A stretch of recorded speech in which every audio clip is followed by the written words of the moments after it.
Hey, I'm Ryan Wheless. Welcome back to the Allied Wealth on the Money YouTube channel. I want to welcome you back here, folks. We've got a great bit of content for you today. We're talking about your portfolio's benchmark.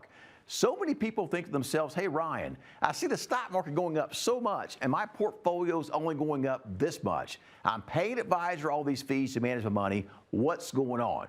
Well, folks, it's super important to understand what you should actually compare your portfolio to, because what the stock market's doing is oftentimes only part of the overall story. And here's what I mean. Let's look at this scenario here. The market's up 15%, and my portfolio is only up 9%. What's going on?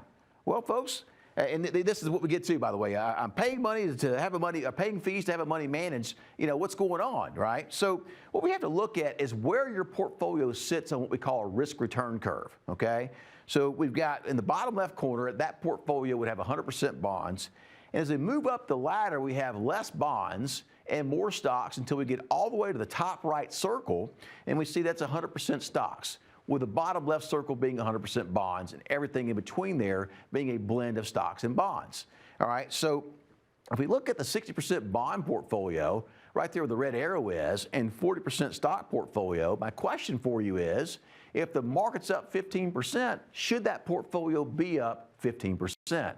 The answer is no, folks. We have to look at some more data to really get a determination of where our portfolio should be. So we look at the missing piece here, which is the bond market.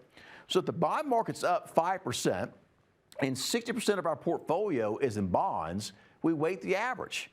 We take a portfolio value of 5% times 60 weight, all right, and we get 3%. Then we go up here to the stock market portion, which only 40% of our portfolio is in the stock market. So we're only going to get 40% of the stock market's return. Right? So in this scenario, we take 15% times the 40% weighting, and we get 6%. We add those two numbers together, and your portfolio return is 9%. Your portfolio in this scenario is doing exactly what it's supposed to do, folks. But so many of us focus on the wrong thing. We look at what the stock market's doing, all right? We don't look at what the overall elements in our portfolio are doing together. And there's more asset classes than just the stock market. But unfortunately, all we see on the nightly news, the idiots and pundits on the news talking about what the stock market did today, folks.